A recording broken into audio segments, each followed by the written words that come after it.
When the blood sprayed across my face, I was saving a life. 3 minutes later, she was stable. 3 hours later, I was the #1 trending topic on X. Male doctor uses emergency as pretext to assault female patient. My fiancé shared the video with a caption. As a woman, I find it impossible to accept where his hands were. Nobody mentioned the ruptured artery. They only asked why my hand was on her upper thigh. I finished the last bite of my breakfast burrito, walked into the on-call room, and wrote 5 words. I am done saving people. The next day, the first patient died in an ambulance during a hospital transfer. The lights in the trauma bay were a piercing red. Blood was geyser NG from the patient's groin like a busted fire hydrant. The nurse's hands were shaking as she handed me the tray. Apply pressure. I barked. Nobody moved. I grabbed the surgical shears and dove in. Snip. Her leggings and underwear were shredded in one motion, exposing the wound. The rupture point in the artery was visible, a pulsing mess of crimson. I jammed my fingers down to occlude the bleed while my other hand reached for the suture needle. 3 minutes. The vessel was clamped and tied. Blood pressure began to climb. The monitor's frantic beeping settled into a steady, rhythmic hum. She was alive. As I pulled off my gloves, my hands were still trembling, not from fear but from the slow retreat of adrenaline. A crowd had gathered at the window. The head nurse was pale. You cut her underwear off?" she stammered. "If I didn't, how was I supposed to find the bleed?" I snapped. "Wait for her to bleed out so we could undress her politely." Silence. I tossed the gloves in the biohazard bin and walked out. I was starving. I headed to the food truck at the corner of the block. The vendor knew my order. "Everything on it, Doc." "Everything." I took a bite, the tortilla crunching between my teeth. My phone buzzed. A notification from X popped up. #medical ethics, #Dr. Assault, #Metro General. My heart sank. I tapped the link. The video was a high-def shot of the trauma bay. It was a close-up of me kneeling on the floor, my hand pressed deep into the patient's inner thigh. The headline read, "Local doctor uses life-saving as cover for indecent act." The comments section was a war zone. "That looks wrong on so many levels. Look at his hand placement. That's intentional. Even if he saved her, privacy and consent still matter, don't they?" I chewed slowly, scrolling through the vitriol. My blood ran cold when I saw the handle of the person who shared the most viral version, Chloe Bennett. My fiancé. She had captioned it. "I know he was saving her, but is a patient's dignity worth nothing?" And his hand was right there. As a woman, I'm struggling to process this. I stopped chewing. The burrito tasted like cardboard. It scraped my throat as I forced it down. I didn't reply to her texts. I balled up the wrapper, threw it in the trash, and went back inside. At 7:50 the next morning, the chief of surgery called me into his office. The hospital director was there, too. The atmosphere was as cold as a morgue. "The public outcry is severe," the director began. "The Board of Health is already asking questions." I nodded. I didn't realize someone was filming. That was my mistake. The chief sighed. "Ethan, we understand your intent, but the execution was questionable." "She was dying," I said flatly. "If I didn't cut those clothes, she'd be in the morgue right now." The director flipped through a file. "The family hasn't filed a lawsuit yet, but we have to manage the optics." "And?" I asked. He looked up. "The hospital has decided to take disciplinary action." I laughed. "Oh, I save her too fast, so I get a write-up?" "You're being demoted to junior resident status.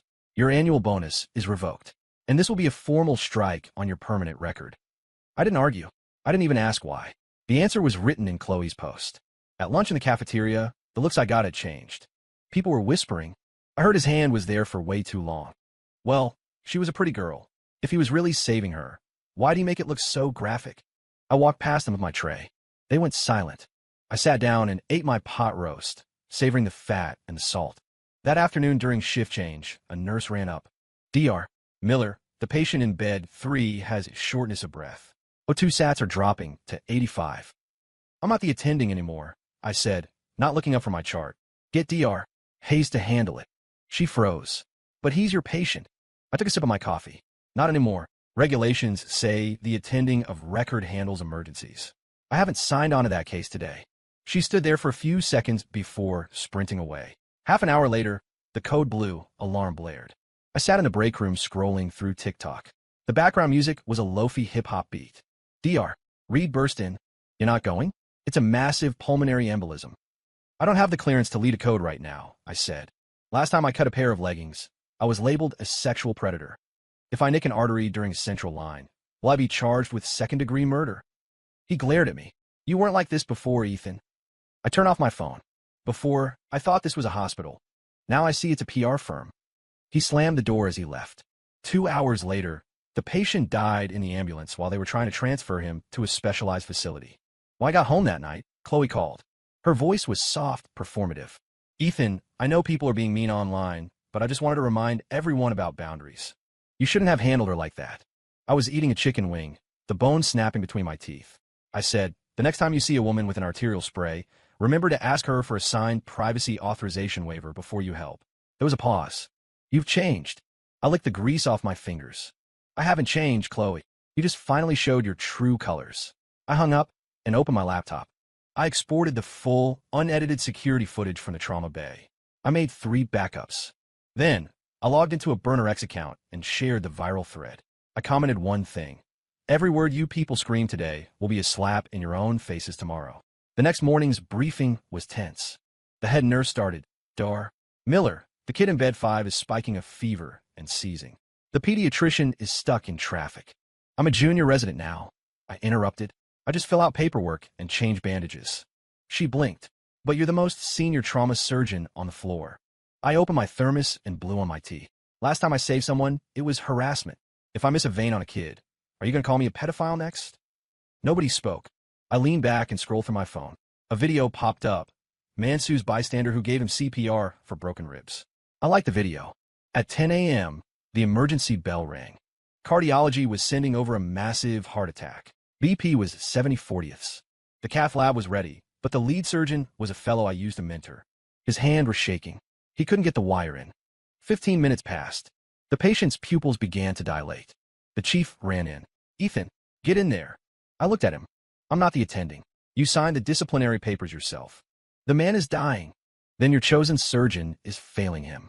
You can save him. I'd love to, but the hospital won't let me.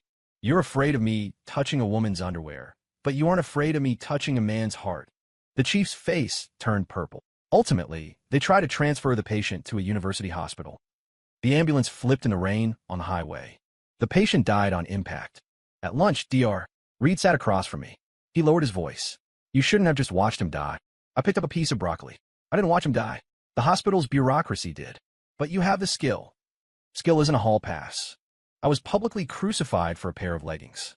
If I went into that cath lab, they'd say I was lashing out through surgery. He was speechless. I said, you think I want this? I was pushed into this corner. At 3 p.m., I was called to the director's office again. Same room. Same faces. The director cleared his throat. Ethan, about today. We're devastated. I chewed on an apple. Yeah, it's a tragedy.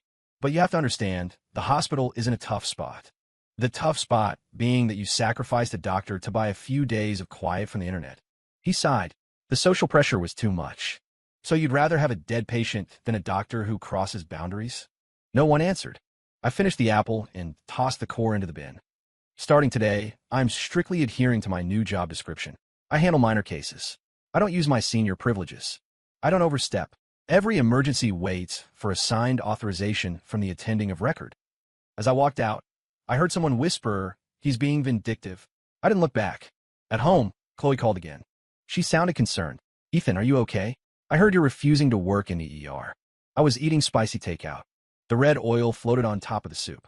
I said, I learned my lesson. You told me to mind boundaries, so I'm drawing a very clear line. I didn't mean it like that. You meant exactly that. You said I shouldn't have touched her there, so I won't.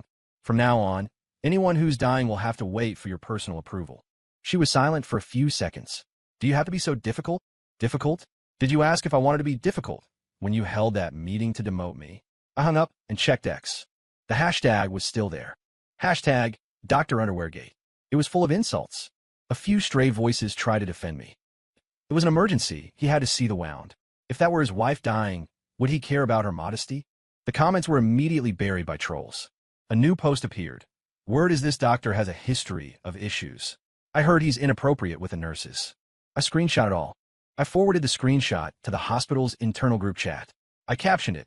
Whoever is starting these rumors, remember that digital footprints don't wash away. Nobody dared to reply. The next morning, the ICU paged a code crimson. A mother had hemorrhaged after a C-section. Blood pressure was undetectable. The head of OBGYN was dripping with sweat. Uterine atony. The blood bank can't keep up with the loss. Someone suggested, get Dr. Miller in here to do a manual compression. The chief hesitated. Is he even allowed on the floor right now? We don't have anyone else. When they found me, I was filing charts. I didn't even look up. Sorry, I'm not participating in critical rescues anymore. A woman is going to die. Then let her. I've been officially branded a privacy risk. If I touch a postpartum mother, does that count as a second offense? You tell me. They stood there stunned. Eventually, they called in an outside specialist. The flight was delayed by 2 hours. The mother bled out before he arrived. The family was already screaming about a lawsuit in the hallway. I sat in a break room, eating instant noodles. I added an egg. The broth was a bit too salty. On the third day, a hospital-wide memo was posted. I was being cited for passive performance of duties. It was pinned to the most prominent bulletin board. I walked past it, ripped it down, folded it into a paper crane, and tossed in the trash. Nurse Sarah whispered to me, "Aren't you angry?" I chewed on a dry noodle.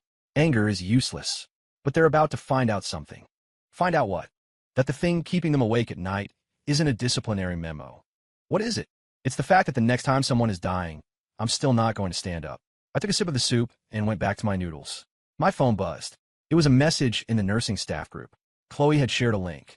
How modern women can protect their rights in medical settings. The article was about my underwear incident. She called it a classic example of male-centric violent assistance. I finished reading, took a screenshot, and added it to a new folder on my desktop titled Evidence 3. Director Vance's son, a high school football star, was brought in that afternoon. Shattered tibia and fibula. His toes were already turning purple. The head of orthopedics shook his head at the x-rays. The reduction is too complex. One wrong move, and the nerve is gone. Someone suggested, what about Dr. Miller? He's the best at complex trauma. Vance slammed the table. That creep? The hospital should have fired him already. His son was moaning on the gurney. Dad, it hurts. Hold on, son. We're getting a specialist from the city. They waited all day. The big shot specialist was stuck in surgery and couldn't make it. By the second day, the kid's leg was swollen like a watermelon. Compartment syndrome was setting in.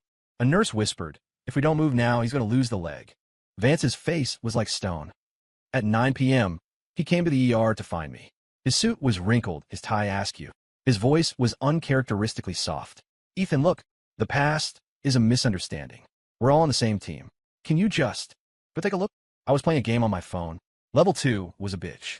Sorry, I only handle coughs and band-aids now. He hissed through his teeth. The hospital can restore your title. I laughed out loud. Will restoring my title delete the comments on X? Will Chloe apologize? When you guys were voting to punish me, nobody called it a misunderstanding. He lowered his voice. What do you want? I put my phone down and looked him in the eye. I'll do it. On one condition. His eyes lit up. You post a public statement on the hospital's official social media. State clearly, Dr. Ethan Miller's actions during the emergency rescue were medically necessary and professional. There was no misconduct. And then tag Chloe Bennett and tell her to retract her statements.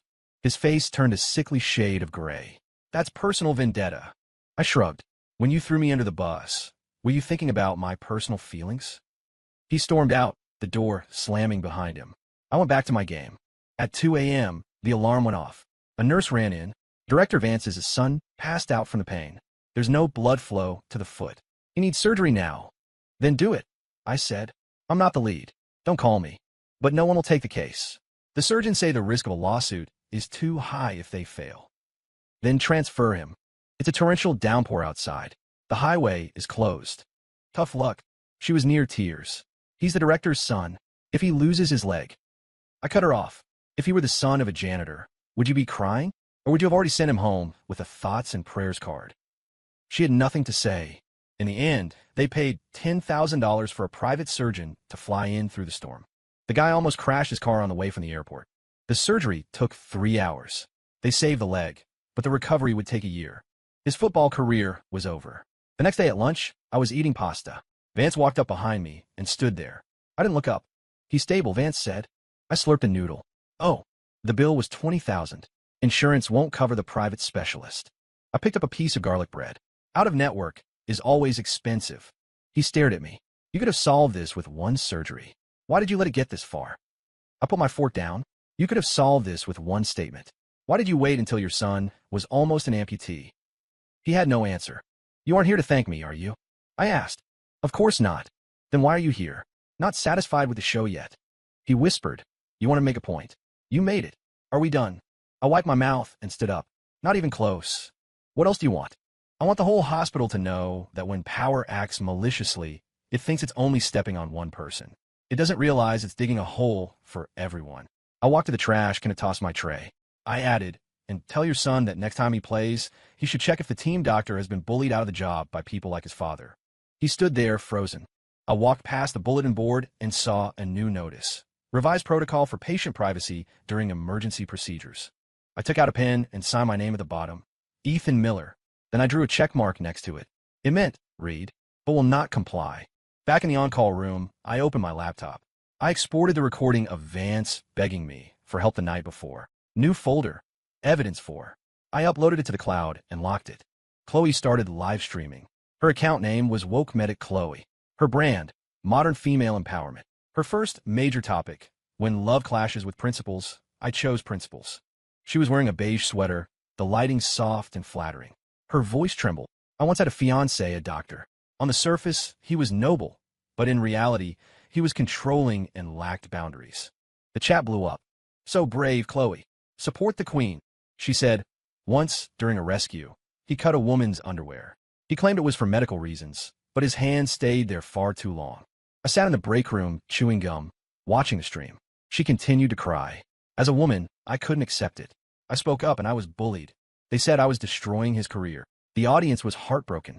The viewer count hit 80,000. She took the opportunity to drop a link. Safety pepper spray for women, $29. 99 limited time offer. She sold 20,000 units in 10 minutes.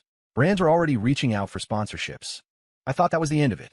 On the third day, internet sleuths dug up her internship records. She had forged 3 patient charts and lied about her surgical participation hours. They found a voice recording. It was her years ago, begging me to take the fall for her mistake. Ethan, if I don't get these credits, I won't pass my residency. Just do this for me once. Nobody will check. In the recording, I replied, fine, but I'm keeping a record. Now the whole world heard it. Even worse, someone dug up a video of her taking a kickback under the table. A patient's family had filmed her accepting a $1,000 envelope. Her excuse back then, it's just a gift from their hometown. But I knew the truth. I was the one who covered for her that day, telling the board it was just a thank you card with some dried fruit. I uploaded that security footage anonymously to a medical forum. Headline, she calls me inappropriate, but she has no bottom line. I included a screenshot of a love letter she wrote me 3 years ago. The way you focus during a rescue. You look like a superhero. I love the man you are when you're saving lives. The internet exploded. The hashtags shifted instantly.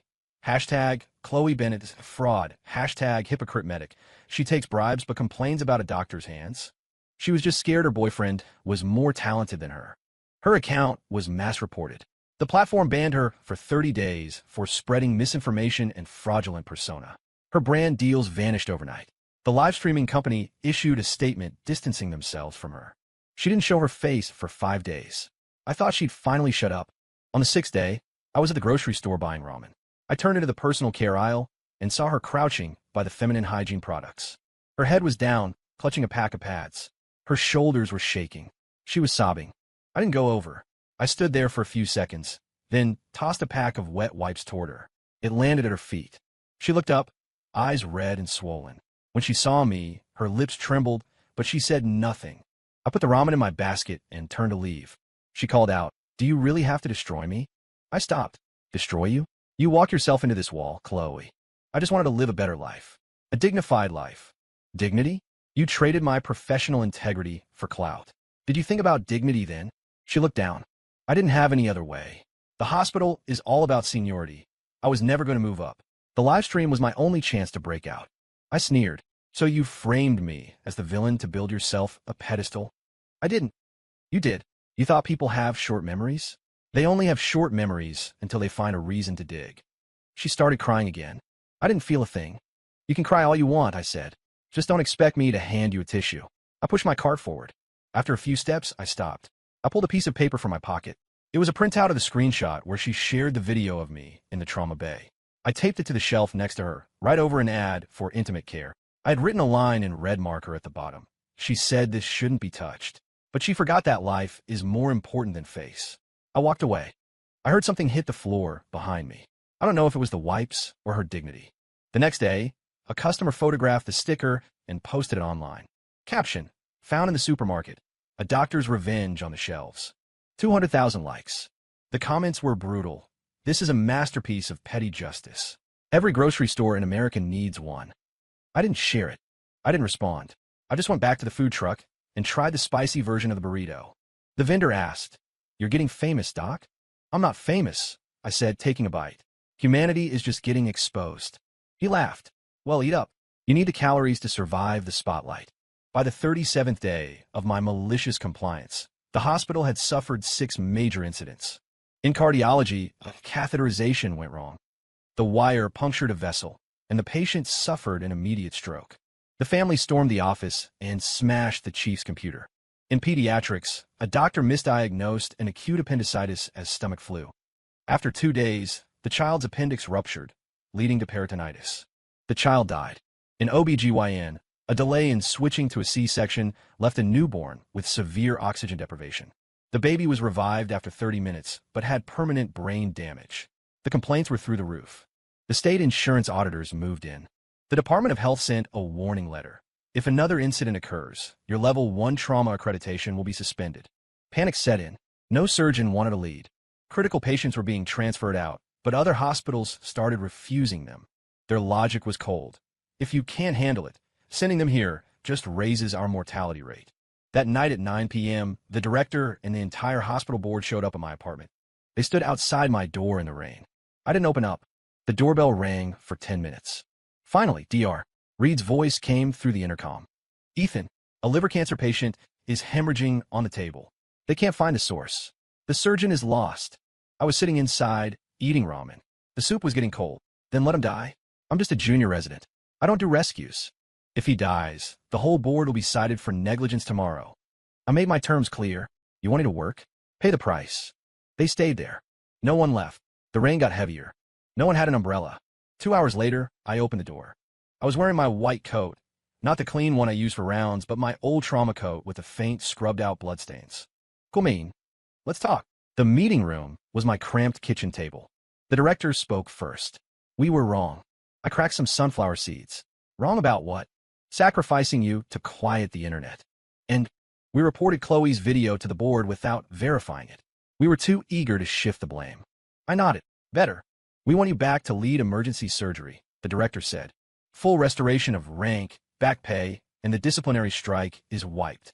I spat out a seed shell. Wiping a file doesn't stop the whispers in the hallway. Vance looked down. "The thing with my son. It was my fault. I shouldn't have been so stubborn." I ignored him. "I'll come back, but I have 2 conditions." They leaned in. "First, a hospital-wide town hall where you publicly state that my actions were medically necessary and compliant with the Medical Practice Act. Second, the entire nursing department and the board of directors must issue me a written apology for spreading unverified information that damaged my reputation." The room went silent. The vice director frowned. That's a lot to ask. A lot." I laughed. "When you voted to demote me, did you find it hard? You fired a doctor without a hearing. Now you're worried about the feelings of the people who stabbed me in the back." Reed whispered, "The nursing staff has over 60 people. A collective apology is a PR nightmare." "A nightmare?" I stared at him. "The whole country calling me a sexual predator was a nightmare. You guys didn't seem to mind that." The director rubbed his hands. "Can we just have Chloe apologize again?" "No." "Why?" "Because she wasn't alone. When she posted that video, people in the staff group chat liked it. They said it was about time someone reined him in. You all watched. That makes you accomplices. This is too much." I looked at him. "Too much. The day you were begging me to save your son's leg. You looked a lot more desperate than this." His lip trembled. "You have 1 hour to decide," I said. "Agree, and I'll sign the papers. Disagree, and keep waiting for the next body bag." I walked to my bedroom and lay down. "I'm going to sleep. I want an answer by 6:00 a.m. I didn't sleep. I listened to them arguing in my kitchen. At 1 a.m., there was a knock. The director handed me a folder. It was a draft for the town hall announcement and 64 signed apology letters from the staff. "Tomorrow morning, 10:00 a.m. In the auditorium," I said. "Aren't you going to sleep? I've slept enough. Why did you force them to do this?" I put on my jacket. "I'm not forcing them. I'm teaching them. The next time they want to step on someone to get ahead, I want them to look at their own feet and wonder if they're standing on solid ground. I took a pen and signed the agreement. Ethan Miller. I drew a check mark. Deal. But not a reconciliation. The town hall was packed. The nursing staff sat in the front rows, all in uniform, clutching their apology letters. The director read the statement. After a thorough internal review, it has been determined that Dr. Ethan Miller's actions during the emergency in question were fully compliant with medical standards and necessary to save the patient's life. All previous disciplinary actions are hereby rescinded. The room was as silent as a graveyard. No one clapped. I stood in the wings, drinking ice water. Then came the apologies. The head nurse stood first. Her voice shook. I apologize for the spread of unverified information and the damage it caused to Dr. Miller's reputation. Then the second. Then the third. One by one. Some were crying. Some were expressionless. Chloe was the last to go up. She read her statement, didn't look at me, and walked straight out. I walked onto the stage. I didn't give a speech. I just made an announcement. As of today, I'm back in the ER. The rules are the same. Minor cases get standard care. Critical cases, I'll take them. But under one condition. Anyone who tries to block me from saving a life will be held personally and legally responsible for the outcome. Nobody dared to respond. The next day, I was barely 10 minutes into my shift when a nurse ran in. Dr. Miller, construction accident, splenic rupture, pelvic fracture, and a torn urethra. He's in hemorrhagic shock. Trauma Bay 1, I ordered. The anesthesia was being prepped. A group of residents were hovering, hands fumbling. Blood pressure was bottoming out. Should we get a CT first to check for retroperitoneal bleeding? One asked. By the time a CT is done, he'll be cold, I said. I opened him up right there. I reached in, feeling through the blood. 3 seconds to locate the source. The iliac artery branch was shredded. Blood was geysering. I jammed my finger into the rupture and clamped it with the other hand. 5 minutes later, the vessel was tied. Blood pressure stabilized. The monitor went back to its steady rhythm. The residents were still staring. The textbook says image before exploration, I said. Reality says patients don't get sick according to your PowerPoints. The next time there's a massive bleed, don't worry about privacy protocols. Staying alive is the ultimate civil right. Director Vance and a few board members walked in for a floor check. They didn't look happy. I said, in front of everyone, Director, you called my actions inappropriate during the town hall. I suggest you get a psychiatric evaluation. Slandering medical staff is a legal liability. His face stiffened. He wanted to argue, but he didn't dare. After all, those 64 apology letters were still posted on the hospital's intranet. A young nurse couldn't help but clap. I glanced at her, and she immediately looked down. You shared that video too, didn't you? I asked. She turned bright red. It's fine, I said. People make mistakes. Just make sure the next time someone is saving a life, you don't use them as a stepping stone. We continued rounds. We got to the bed of Dr. Brandon Hayes. He was the vice lead of the ER and one of the loudest voices calling for my demotion. Now, he wouldn't even look me in the eye. Dr. Hayes, I said, last time you voted for my punishment, you said I was dangerous. Do you still feel unsafe? He stammered, at the time, the public pressure. So you just picked a side? It wasn't like that. It was exactly like that. I turned to the interns. Let me tell you something. Of the 7 people who voted to punish me, 5 of them now cross the street when they see me. 2 of them have tried to buy me dinner to smooth things over. But they forgot one thing. Medicine isn't about relationships. It's about who can save a life when the clock is ticking. And right now, that's me. I walked out of the room. Dr. Reed caught up to me. That was harsh, Ethan. Harsh. I opened a bottle of water. I'm just giving them back exactly what they gave me. And I'm not done yet.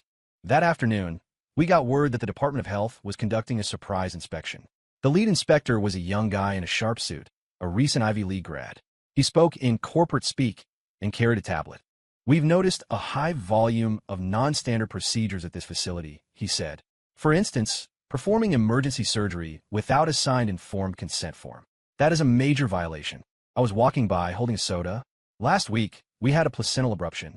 The baby was suffocating. It would have taken 40 minutes to track down the husband for a signature. You want me to watch the baby die? Or should I just start cutting?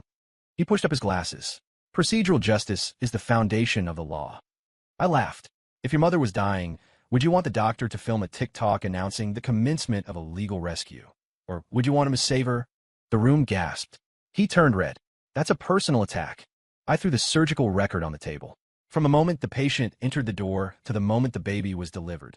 6 minutes, 47 seconds. By your standard protocol, it would have been 40 minutes. The probability of cerebral palsy would have been 87%. He was speechless.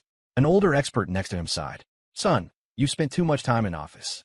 You've forgotten what the primary mission of a hospital is. The inspection team eventually changed their report. Emergency measures under special circumstances were deemed reasonable. No further action. Before he left, the young inspector whispered to me, Dr. Miller, do you think I'm too idealistic? I handed him a cold tea. Idealism isn't the problem. Idealism without a grasp of reality is what kills people. Brandon Hayes collapsed while he was doing rounds. He clutched his chest and went down. A nurse screamed, Dr. Hayes is having a heart attack. The EKG showed an acute anterior wall MI. Blood pressure was 90/60. He was losing consciousness. The green channel was activated. They prepped the cath lab for a stent, but his wife blocked the door. I heard there's a doctor here who's the best. Dr. Ethan Miller. I want him to do it, or we aren't doing this surgery. The staff was stunned. The chief called me. Ethan, a man's life is on the line. Give him a chance. I was boiling water for ramen. It had just started to bubble. I'm not going. Why? Because on the day he voted to ruin my career, he didn't give me a chance to explain. But he's a patient. And I was a patient too. The one you all put on trial. The phone went silent. 5 minutes later, the director called. His voice was softer than I'd ever heard it. Ethan, the hospital owes you a debt. But if he dies, we'll never move past this. Please. I didn't hang up. I turned off the stove. The noodles were already soggy. I'm coming. I walked into the cath lab and pulled on my gloves. The scrub nurse handed me the tray. I looked at her, and her hand shook. She had been one of the most active people sharing Chloe's video. I put on the lead apron and stepped up to the table.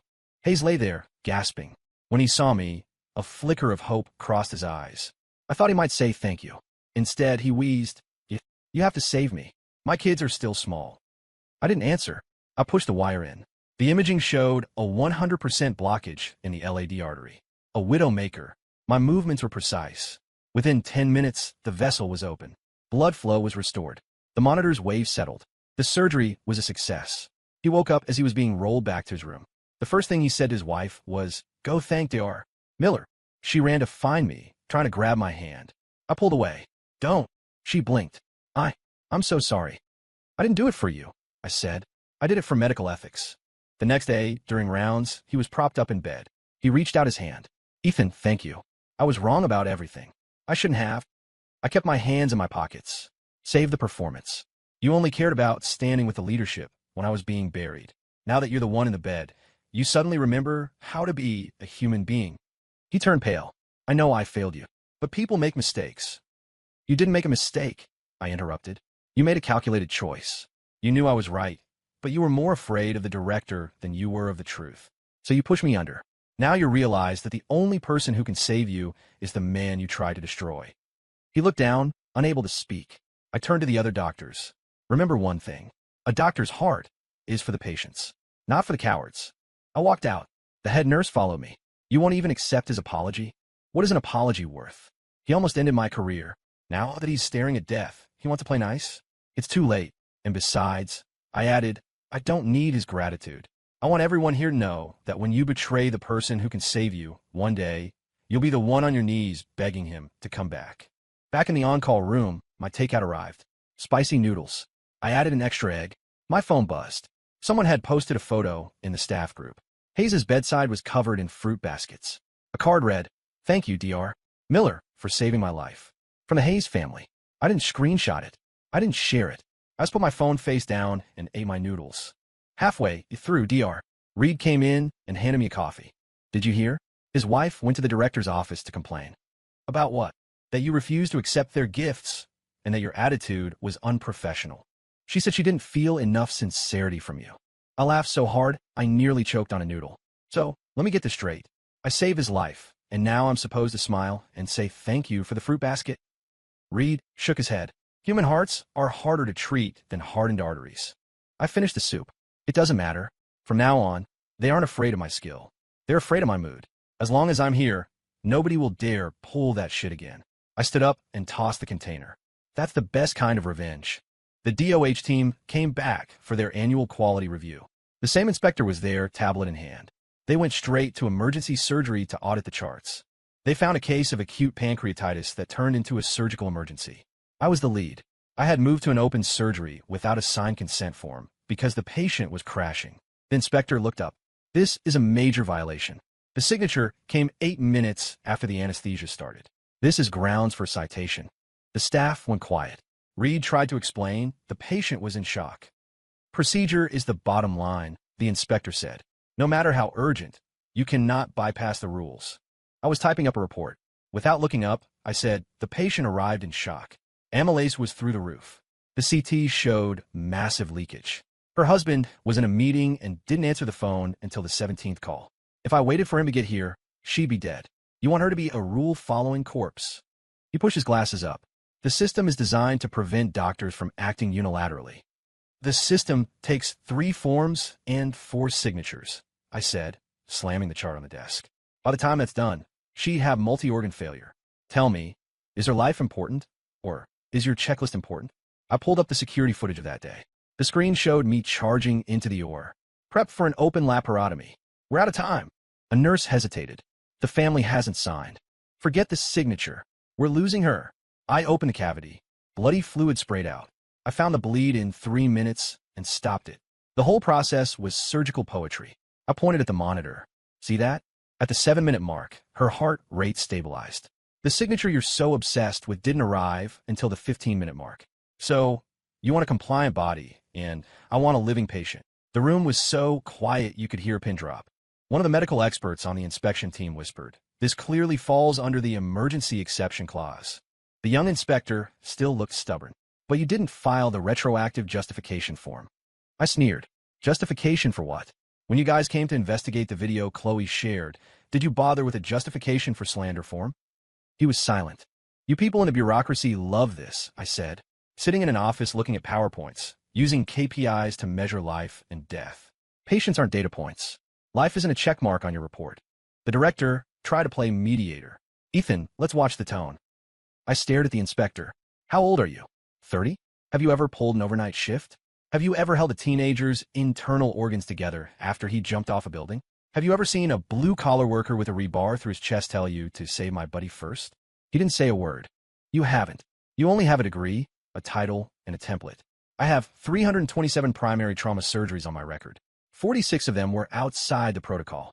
You want to cite me? Fine. Tomorrow, I'll package all 327 files and post them online. I've already got the headline. The DOH says I'm a criminal for saving lives. What do you think?" He panicked. "You can't do that." "I can. And I've already screenshot this conversation. Every word you just said about procedure over results will be the caption for my next viral post." His lip was trembling. Finally, the team wrote in their report, "Emergency measures under critical conditions were justified and compliant with clinical reality. No further action." Before they left, the inspector slipped me a business card. On the back, it said, "Sir, can we add each other on WhatsApp? If I run into a tough situation, I like to ask for your advice." I didn't add him. I used the card as a bookmark for a medical journal. That afternoon, Dr. Reed saw the card. "You're not going to talk to him?" "Why would I? If he's on my side today, he'll just be on someone else's side tomorrow. I don't want one person to bow. I want all of them to know that as long as I'm here, no one can use procedure as a murder weapon." The year-end awards list was posted. Outstanding Physician of the Year, Dr. Brandon Hayes. The reason? For fostering team unity and department culture. I looked at the list for 3 seconds. I went back to my office and printed a resignation letter. No handwriting. Standard 12-point font. Resignation letter. To hospital board. Reason? Personal career adjustment. I can no longer adapt to the current professional environment. Signed, Ethan Miller. I didn't turn it in. I made 10 copies. I taped one to the hospital's main entrance, one on the cafeteria door, one next to the nursing station, and one directly onto the door of the board of directors. Headline in bold: "I saved all of you, but I'm not outstanding enough." By 3 p.m., the director burst into the ER. He was red-faced. "What the hell is this?" "I'm resigning," I said. "Labor laws allow it." Do you know what the reaction is outside? The internet is exploding. I opened my phone. Hashtag Ethan Miller resigns was #1. The comments were a bloodbath. Classic. The hero gets sidelined while the coward gets the award. Hayes is a joke. He wouldn't even step into a trauma bay last month. Blacklist this hospital. Don't go there if you want to live. Thousands of patients were commenting, "He saved my dad last year. He did an emergency tracheotomy on my daughter." They say cutting leggings is a crime, but what about saving lives? The director lowered his voice. There were limited spots. You'll get next year. Next year. I laughed. Will the 6 patients who died while I was demoted be around next year? Do you have to be so extreme? I'm not being extreme. You all treated me like a leper. Now you want to use loyalty to keep me? He was panting. Think about the hospital. If you leave, who takes the hard cases? Don't have hard cases then. Or maybe, next time you give out awards, make saving lives a criteria. He had nothing. The next day, the DOH sent an inquiry about talent retention issues. A rival hospital called and asked, "Is Ethan Miller really leaving? We'll double his salary and give him his own department." They thought I was negotiating. I wasn't. I was actually planning to leave. Not because I was heartbroken, but because I knew that as long as I was there, they'd never truly rot. I needed to stay to keep them honest, but I had to make them think I was leaving. That night, I put the original resignation letter through the shredder. I tossed the scraps. Then I logged on to X and posted, "Thank you for the support. I am staying." Because I realized, as long as I'm here, you people will never dare to fully fall apart. I posted a photo of me sitting outside a trauma bay eating a hot dog, still in my white coat. The background was the green glow of a heart monitor. The caption ended with, "If I leave, what happens to you?" So I'm staying. The internet went wild. He's basically a nuclear deterrent for the hospital, a living hospital regulation. His title should be Guardian of the Bottom Line. The director supposedly smashed a teacup when he saw the post. Vance whispered, "He's holding us hostage." The director sneered, "He's not holding us hostage. We turned him into a nuclear weapon ourselves." 3 days later, a hospital-wide memo changed the award criteria. Critical rescue success rate and trauma participation were now mandatory metrics. Brandon Hayes' name was quietly removed from a list. Nobody mentioned department culture again. Reed came to find me. "You won." I didn't look at him. I was calibrating a ventilator. It's not about winning. It's about the fact that they finally learned to be afraid. Afraid of what? Afraid of a man who actually has the guts to stop saving people. They knew that if I walked away, no one was coming to save them. A rainy night. An ambulance screamed into the bay. "Multi-vehicle accident. Critical trauma. We're losing him." I ran out to meet them. On the gurney was a young woman. Her forehead was split open, her face a mask of blood. BP was undetectable. Breathing was shallow. Pelvic fracture was obvious. The paramedics had already cut her jeans. Her upper thigh was a lake of blood. I saw it instantly. External iliac artery rupture. I jammed my hand into her groin to apply pressure. A nurse gasped, "Dr. Miller, the family isn't here, and that's a sensitive area. You want her to die with her dignity or live with some awkwardness?" I roared. My hand was deep in the wound, feeling the hot blood pulse against my fingers. I stripped off my own white coat to prop up her leg. "Get the oar ready. 6 units of ONEG now." We charged into the trauma bay. The monitors were screaming. Someone was taking a video on their phone. I didn't care. 10 minutes later, the vessel was tied. She was alive. During the post-op cleanup, Reed whispered, "Someone took a photo of you with your hand on her thigh." "Who?" "A new nurse from the 4th floor." She posted it to her private story with the caption, "Inappropriate contact again." I nodded. I didn't say anything. By the next morning, the photo was circulating. It wasn't public yet, but it was in every staff group chat. Headline: Dr. Miller makes sensitive contact with female patient again. Someone forwarded it to the patient's husband. He called the hospital, screaming, "What kind of hospital is this? My wife was unconscious, and he's touching her there." The director called me in for the 3rd time. He looked worse than ever. "Ethan, I know you were saving her, but the method, it can't keep being like this." I said, "How should I do it then? Let her bleed out before I touch her? Or wait for a board meeting to approve where I can put my hands?" He rubbed his face. Could we have a female nurse do the pressure?" "Sure," I said, standing up. "Go ahead and train every nurse in this hospital on vascular anatomy. Teach them how to find an iliac rupture in 3 seconds. Teach them how to use their fingers as a human clamp. When they can all do that, I'll retire." He was speechless. "You aren't stupid," I said. "You're just afraid of the internet. But have you thought about this? Every 3 seconds you spend worrying about a headline is 3 seconds closer to someone dying a preventable death." As I walked out, I taped a notice to the hallway wall. Emergency care liability waiver. Any physical contact necessary for life-saving procedures does not constitute a violation of privacy. Any objections must be filed in writing within 24 hours of the incident. Failure to do so constitutes legal acceptance of medical necessity. Ethan Miller. Nobody dared to tear it down. Nobody signed it either. On the third day, I exported the full security footage from the rescue. I edited it into a 10-minute video and uploaded it to a major platform. The title was blunt. This is what you call inappropriate contact. It started with the sound of the heart monitor flatlining. Then, the shot of me sprinting to the ambulance. The moment I pressed into the artery, blood sprayed onto my face. The background audio was my calm, cold instructions. Did you push the pressers? Get the blood in her now. Forget the clothes. Expose the wound.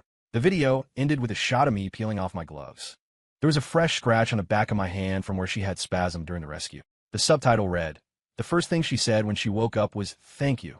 While she was dying, you were worried about where my hand was." The video went viral. Millions of views. The tide turned completely. Were we the ones being manipulated? This is the reality of trauma medicine. Anyone who talks shit about this guy needs to watch this. The Department of Health issued a statement. We support medical personnel in taking necessary measures during life-threatening emergencies. Clinical decisions cannot be invalidated by retroactive moral judgment. That afternoon, the hospital passed a new regulation. Emergency Exemption Protocol. Written consent is not required for privacy-sensitive procedures during critical rescues. All disputes will be settled by a third-party ethics committee. I sat in the back of the meeting. I didn't clap. I didn't smile. Reed handed me a bottle of water. "You did it." "I didn't do it," I said. "A woman almost died." A video forced them to bow. I just didn't let go. When I got home, my phone buzzed. It was a notification from Chloe. She had shared my video. No caption, just a like. I didn't reply. I opened my laptop. I created a new folder. Title, Final Chapter. I dragged every evidence folder into it, compressed it, and set a password. Rescue 123. I uploaded it to the cloud and deleted the local files. I lay down to sleep. In the middle of the night, the pager went off. Explosion at the construction site. 3 critical. 1 child with a tracheal rupture. I rolled out of bed and put on my shoes. My white coat was hanging on the door. I grabbed it, shook it out, and pulled it on. I walked out the door. This time, no one stopped me. No one took a video.